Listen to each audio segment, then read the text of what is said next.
Hello दोस्तों, मैं मोहन सिंह आपका स्वागत करता हूं आपके अपने यूट्यूब चैनल इतिश अकेडमी पर। आज मैं लेकर आया हूं दोस्तों भारत की भौगोलिक स्थिति, भारत का भूगोल तथा उससे संबंधित तमाम जानकारी यानी सामान्य ज्ञान।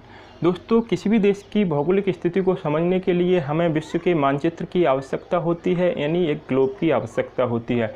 यहाँ मैंने ग्लोब बनाया हुआ है जो दुनिया के मानचित्र को दर्शाता है, जिसमें मैंने भारत की स्थिति को दर्शाने का प्रयास किया हुआ है। किसी भी देश की भौगोलिक स्थिति को समझने के लिए हमें दुनिया के मानचित्र की आवश्यकता होती है और भौगोलिक स्थिति को समझने के लिए महत्वपूर्ण तीन चीज़ें हैं, वो हैं अक्षांश रेखाएं और देशांतर रेखाएं, साथ ही 0 डिग्री अक्षांश रेखा। इन तीनों के माध्यम से हम किसी भी देश की भौगोलिक स्थिति को और उसके समय को, तिथि का निर्धारण कर सकते हैं। दोस्तों, अक्षांश रेखाएं और देशांतर रेखाएं क्या होती हैं, इसको हम समझ लेते हैं। देशांतर रेखाएं वे रेखाएं होती हैं जो ग्लोब पर उत्तर से दक्षिण की ओर खींची जाती हैं, और अक्षांश रेखाएं वे रेखाएं होती हैं जो पश्चिम से पूरब की ओर खींची जाती हैं। यानी खड़ी रेखाएं देशांतर रेखाएं और आड़ी रेखाएं जो लेटी हुई जैसे हम समझ सकते हैं वो अक्षांश रेखाएं होती हैं। अक्षांश रेखाओं के समकक्ष ही भूमध्य रेखा होती है जो अक्षांश रेखाओं के समकक्ष ही खींची जाती है, जिसे हम 0 डिग्री अक्षांश रेखा वैसे भी कहते हैं। दोस्तों, इन रेखाओं के माध्यम से तिथि, समय और क्षेत्रफल का निर्धारण किया जाता है। हम ऐसा ही मैंने ये ग्लोब पर रेखाएं खींची हुई हैं जो कि 0 डिग्री से उत्तर से दक्षिण की ओर जो खड़ी रेखाएं खींची हुई हैं अक्षांश रेखा, वो देशांतर रेखाएं सॉरी, और जो पश्चिम से पूरब की ओर खींची गई हैं वो अक्षांश रेखाएं हैं। पश्चिम से पूरब की ओर खींची गई 0 डिग्री रेखा, जिसे हम भूमध्य रेखा बोलते हैं, 0 डिग्री अक्षांश रेखा, ये पृथ्वी को 2 भागों में बांटती है। इसके उत्तर के भाग को, जिससे 0 डिग्री के ऊपर के भाग को उत्तरी अक्षांश और 0 डिग्री के निचले भाग को दक्षिणी अक्षांश के नाम से हम जानते हैं। 0 डिग्री रेखा यानी भूमध्य रेखा के उत्तर में 23.5 डिग्री चलने पर एक और नई रेखा मिलती है जिसे हम कर्क रेखा के नाम से जानते हैं। दोस्तों, 0 डिग्री रेखा ये है जो कि भूमध्य रेखा के नाम से हम जानते हैं, जिसे जो पृथ्वी को 2 भागों में बांटती है। इसके ऊपरी भाग को उत्तरी गोलार्ध और निचले भाग को दक्षिणी गोलार्ध के नाम से जानते हैं। 0 डिग्री भूमध्य रेखा से यदि हम ऊपर की ओर 23.5 डिग्री चलते हैं, यहाँ पर 23.5 डिग्री चलने पर एक और अन्य रेखा मिलती है। 23 सही 1/2 डिग्री चलने पर एक और रेखा मिलती है जिसे हम कर्क रेखा के नाम से जानते हैं। यह कर्क रेखा भारत के मध्य से गुजरती है। यहाँ पर खींची हुई है रेखा, अब मैं आपको ये ब्लू पेन से खींच दे रहा हूँ जिससे आपको समझ में आ जाएगा। ये भारत के मध्य से गुजरती है और करीब भारत के 8 राज्यों को टच करती हुई ये रेखा भारत को पार करती है। वहीं भूमध्य रेखा से दक्षिण की ओर 23.5 डिग्री चलने पर एक और रेखा निकलती है जिसे मकर रेखा के नाम से जानते हैं। दोस्तों, ये दक्षिण में गुजरती है, ये भारत से नहीं गुजरती है, भारत इससे बहुत दूर हो जाता है। ये तो 3 महत्वपूर्ण रेखाएं हो गई जिनसे अक्सर परीक्षा में प्रश्न पूछे जाते हैं। अब दोस्तों, हम अक्षांश और देशांतर रेखाओं के मध्य भारत की स्थिति को देखते हैं। उत्तरी गोलार्ध में जो 0 डिग्री देशांतर रेखा है, यहाँ पर आप देख रहे हैं 0 डिग्री देशांतर रेखा उत्तर से दक्षिण की ओर खींची जा रही है जो समय का निर्धारण करती है। 0 डिग्री देशांतर रेखा से उत्तरी गोलार्ध में, भूमध्य रेखा से उत्तरी गोलार्ध में 0 डिग्री रेखा से यदि पूरब की ओर 68 डिग्री 7 पूर्वी देशांतर की ओर चलते हैं तो हमारे भारत की सीमा प्रारंभ हो जाती है, और 68 डिग्री 7 पूर्वी देशांतर से 97 डिग्री 25 पूर्वी देशांतर के मध्य भारत की स्थिति है। वहीं दोस्तों, दक्षिणी गोलार्ध में हम अक्षांश की बात कर लेते हैं तो भूमध्य रेखा से यदि हम उत्तर की ओर भूमध्य रेखा से उत्तरी गोलार्ध में, भूमध्य रेखा से उत्तरी गोलार्ध में यदि हम 8 डिग्री 4 उत्तरी अक्षांश की ओर चलते हैं तो भारत की सीमा प्रारंभ हो जाती है, और 8 डिग्री 4 उत्तरी अक्षांश से 37 डिग्री 6 उत्तरी अक्षांश के मध्य भारत की सीमा, भारत का विस्तार है। दोस्तों यहाँ ग्लोब पर मैंने बताने का प्रयास किया हुआ है, आप यहाँ देख लीजिएगा, ये 0 डिग्री देशांतर रेखा है। यहाँ से यदि हम, ये हमारी भूमध्य रेखा है 0 डिग्री, और ये देशांतर रेखा है, ये भूमध्य रेखा यानी अक्षांश रेखा है। 0 डिग्री देशांतर रेखा से, जैसा कि मैंने आपको बताया, भूमध्य रेखा के ऊपरी भाग को उत्तरी गोलार्ध मानते हैं, तो ये उत्तरी गोलार्ध हो गया, उत्तरी गोलार्ध, ये उत्तरी गोलार्ध हो गया। 0 डिग्री देशांतर से यदि हम पूरब की ओर कितना चलते हैं, 68 डिग्री 7 पूर्वी देशांतर की ओर चलते हैं, तब फिर भारत की सीमा प्रारंभ हो जाती है इस देशांतर से। अब यहाँ से हम, ये भारत की सीमा प्रारंभ हो जाती है, यहाँ से हम कहाँ तक चलते हैं, 97 डिग्री 25 पूर्वी देशांतर तक। तो 25 पूर्वी देशांतर तक यानी भारत की स्थिति 68 से 97 डिग्री तक हुई। उसी प्रकार अब हम अक्षांश में देख लेते हैं। अक्षांश इस प्रकार की रेखाएं हैं। अक्षांश यानी 0 डिग्री रेखा से यदि हम यहाँ भी उत्तर की ओर चलते हैं, तो 0 डिग्री से यदि हम 8 डिग्री 4 उत्तरी अक्षांश की ओर चलते हैं, तो भारत की सीमा प्रारंभ हो जाती है। ये एरो कुछ ऊपर निकल गया है, यहाँ से देखते हैं, यानी भारत की सीमा यहाँ से प्रारंभ हो जाती है। अब यहाँ से ये 8 डिग्री 4 यहीं लिखते हैं उत्तरी। अब यहाँ से यदि हम 37 डिग्री 6 उत्तरी अक्षांश की ओर जाते हैं, तो भारत की सीमा समाप्त हो जाती है। यानी 8 डिग्री 4 उत्तरी अक्षांश से 37 डिग्री 6 उत्तरी अक्षांश के बीच भारत की सीमा है।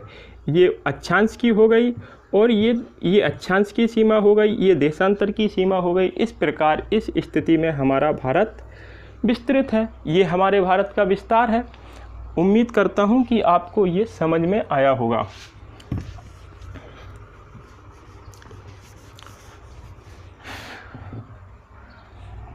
दोस्तों ये भारत हो गया हमारा। अब इसका हम विस्तार लिखते हैं। विस्तार 8 डिग्री 4 उत्तरी अक्षांश से 37 डिग्री 6 उत्तरी अक्षांश तक। ये अक्षांश का विस्तार हो गया, देशांतर का वहीं, और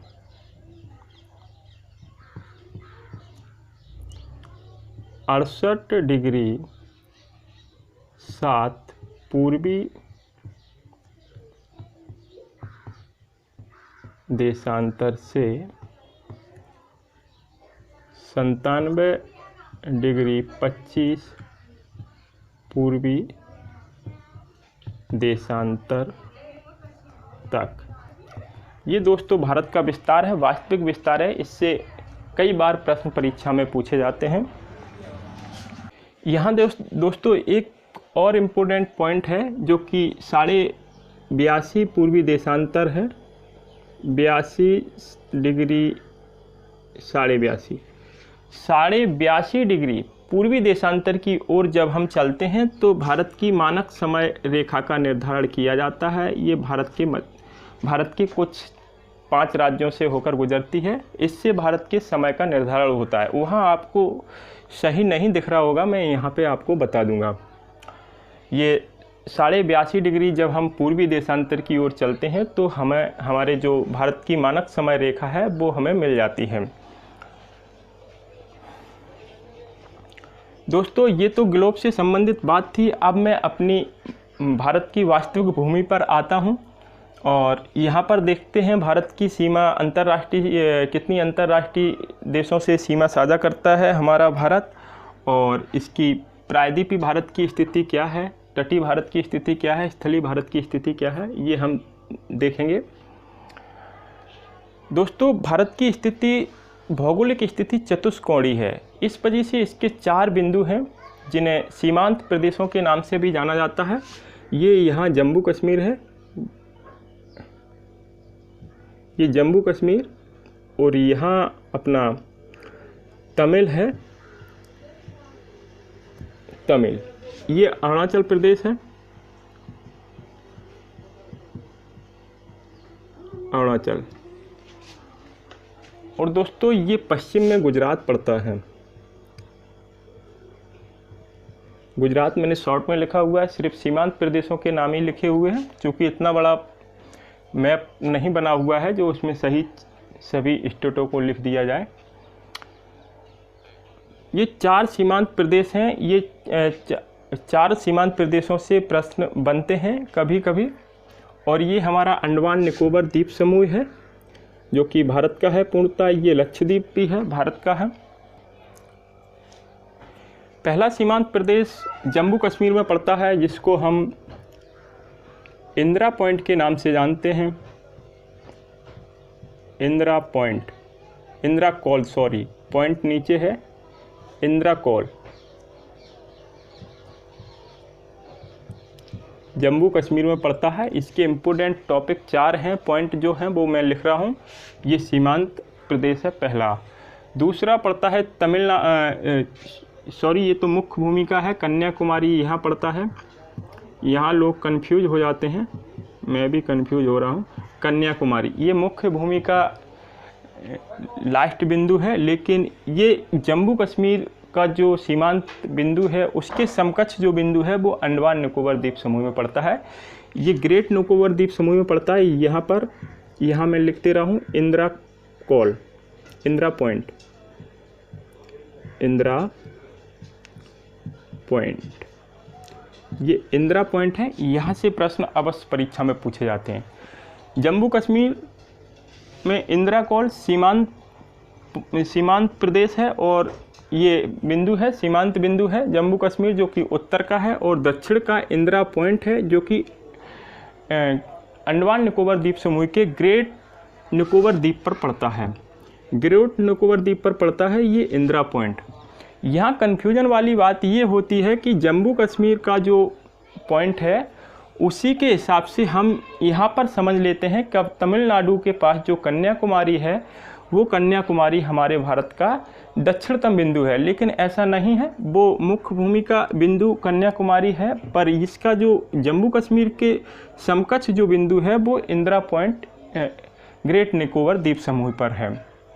तो यहाँ ये कन्फ्यूजन निकाल दीजिएगा, जो मैं बता रहा हूँ आप समझ लीजिएगा। ये मुख्य भूमि मतलब दक्षिण यानी मुख्य भूमि का अंतिम बिंदु ये है। जो जम्मू कश्मीर का बिंदु है, सीमांत प्रदेश का जो जम्मू कश्मीर का बिंदु है, उसी के समकक्ष इंदिरा पॉइंट जो पड़ता है वो अंडमान निकोबार द्वीप समूह में पड़ता है, ना कि कन्याकुमारी। अब दोस्तों गुजरात में जो बिंदु है, यहाँ गुजरात कच्छ के रण में एक बिंदु पड़ता है जिसे गौरमाथा के नाम से जानते हैं। ये पश्चिमी बिंदु है गौरमाथा। गौरमाथा गुजरात, कच्छ का रण, ये गौरमाथा है पश्चिम में, ये उत्तर में है।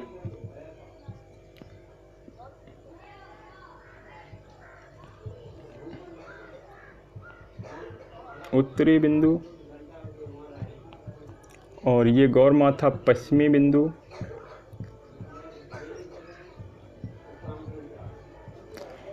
अब दोस्तों अरुणाचल प्रदेश, जो कि सुबह की सर्वप्रथम किरण अरुणाचल प्रदेश में पड़ती है। सूरज की जब सुबह उदय होता है सूर्य, तो सूर्य की सर्वप्रथम किरण यहाँ अरुणाचल प्रदेश में पड़ती है, क्योंकि ये भारत का पूर्वी हिस्सा है और सूर्य का उदय भी पूरब की दिशा से ही होता है। तो सूर्य की पहली किरण अरुणाचल प्रदेश में पड़ती है। वहीं अरुणाचल प्रदेश सीमांत प्रदेश भी है, और यहाँ पर एक हमारा पूर्वी बिंदु माना जाता है, वो है केवभू।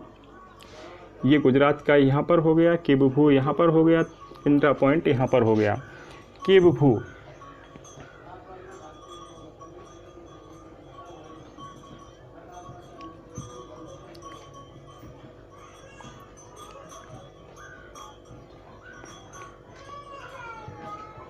किम्भू, जो कि अरुणाचल प्रदेश में है।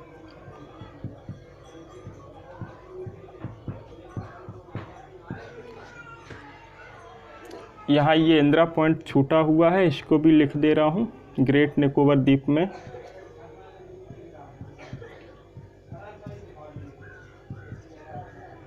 Indira point, great Nicobar. ये 4 पॉइंट हो गए, इनसे प्रश्न पूछ दिए जाते हैं। अब दोस्तों बात करते हैं कि इसकी उत्तर से दक्षिण की लंबाई क्या हो सकती है और पश्चिम से पूरब की लंबाई क्या हो सकती है। उत्तर से दक्षिण की लंबाई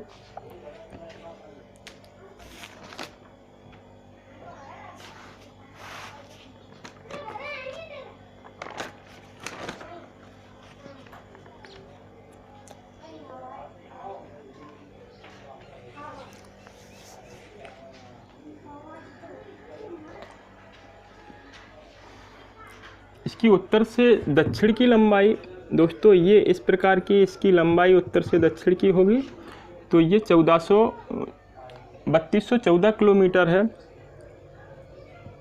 उत्तर से दक्षिण की लंबाई।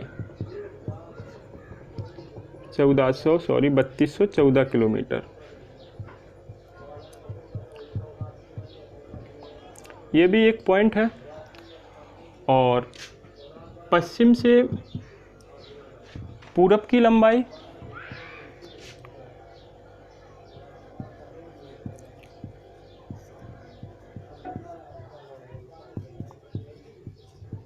पश्चिम से पूर्व की लंबाई 2933 किलोमीटर। 2933 किलोमीटर। ये 2 पॉइंट हैं, ये भी इम्पोर्टेंट है, पश्चिम से पूरब की लंबाई या उत्तर से दक्षिण की लंबाई। अब दोस्तों बात आती है कि भारत की अंतर्राष्ट्रीय सीमा किन किन देशों से साझा होती है।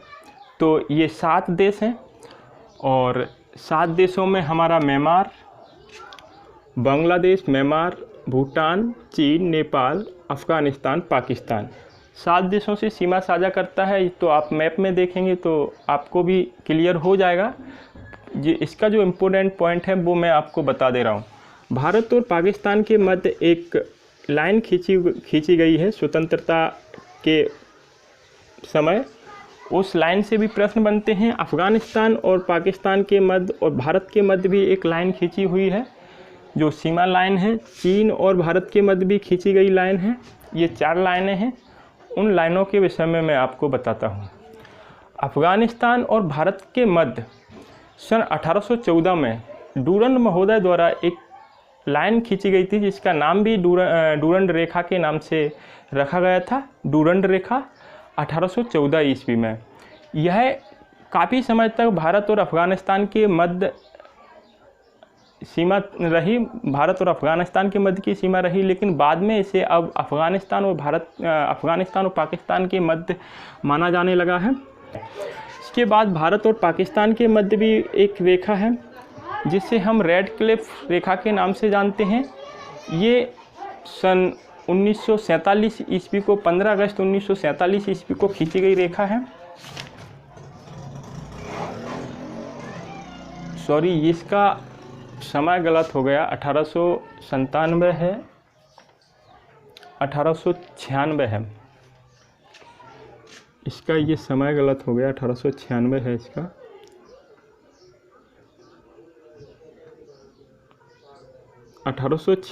ईस्वी में डूरंड महोदय द्वारा ये रेखा खींची गई थी। दोस्तों, रेड क्लिफ रेखा भारत और पाकिस्तान के मध्य खींची गई रेखा है जिसे हम रेड क्लिफ के नाम से जानते हैं। यह 1947 ईस्वी को खींची गई रेखा है, रेड क्लिफ महोदय ने खींची थी। और चीन के मध्य जो रेखा खींची गई है उसे मैकमोहन रेखा के नाम से जानते हैं। मैकमोहन रेखा पाकिस्तान, अफ़गानिस्तान, चीन, इस प्रकार ये रेखा हैं, इनको हम लिख देते हैं। ये 1914 में खींची गई थी।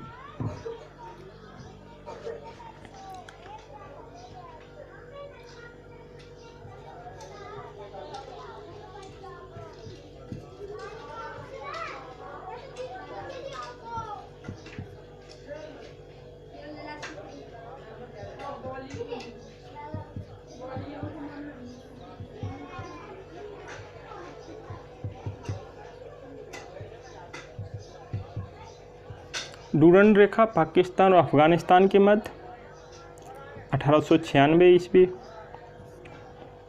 डूरंड महोदय द्वारा इसका निर्धारण किया गया था। रेडक्लिफ रेखा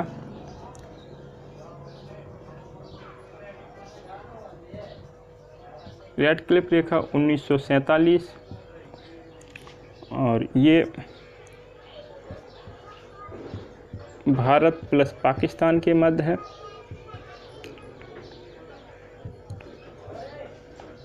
इसके बाद मैकमोहन रेखा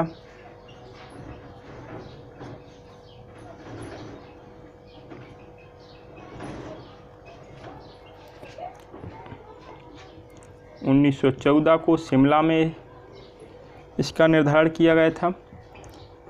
भारत चीन के मध्य ये रेखा खींची गई।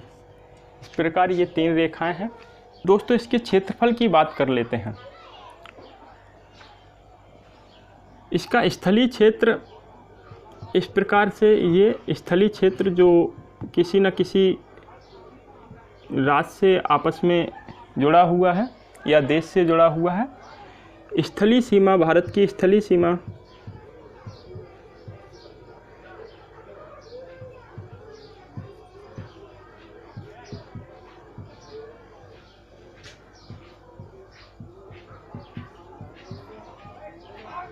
स्थलीय सीमा की कुल लंबाई 15,200 किलोमीटर है। वहीं तटीय भारत की कुल लंबाई तटीय भारत की कुल लंबाई 6100 किलोमीटर है। द्वीपों सहित तटीय भारत की लंबाई द्वीपों सहित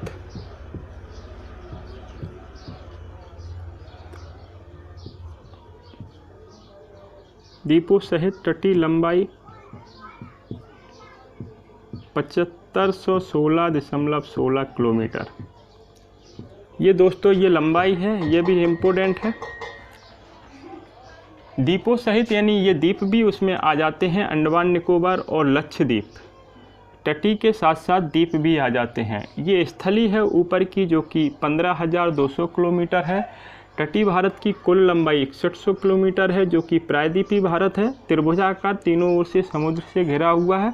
द्वीपों सहित तटीय भारत की लंबाई, इसमें द्वीप भी हैं और तट भी है, तो ये सब मिला के 7516 किलोमीटर हो जाती है। यहाँ दोस्तों श्रीलंका पड़ जाता है। ये श्रीलंका और भारत के मध्य जो भी सीमा है उसे हम पाक स्ट्रेट,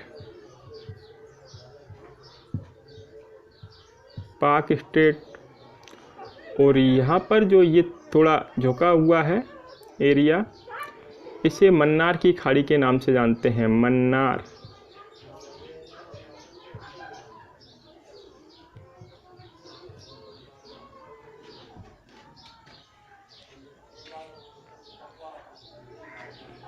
पाक स्ट्रेट या पाक खाड़ी।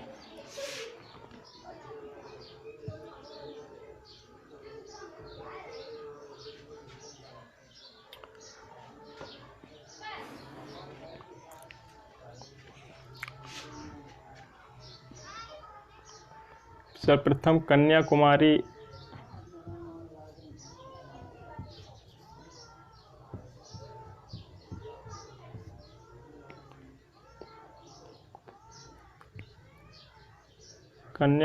मुख्य भूमि का दक्षिणतम बिंदु है। मुख्य भूमि का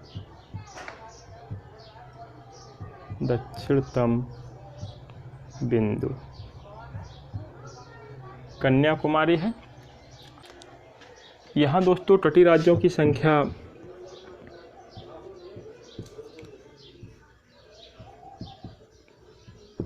तटीय राज्यों की संख्या 9 है, जिसमें 5 पश्चिम में और 4 पूर्व में हैं।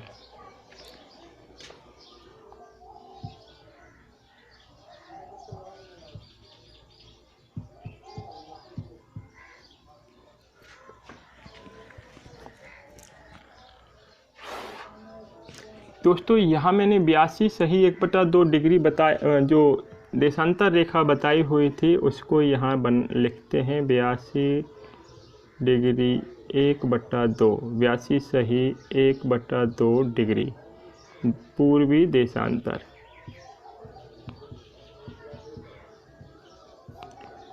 भारत की मानक समय रेखा जो इलाहाबाद के नैनी से गुजरती है, मानक समय रेखा ये इस तरीके से ऐसी गुजरी हुई है। यहाँ से भारत के 5 राज्यों से होकर गुजरती है मानक समय रेखा।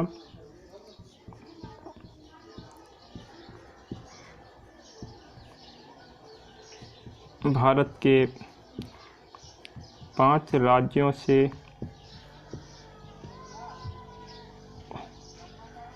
होकर गुजरती है। नंबर 1 उत्तर प्रदेश,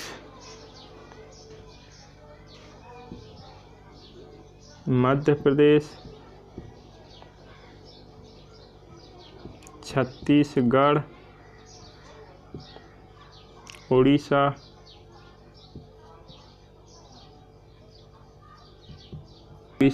आंध्र प्रदेश।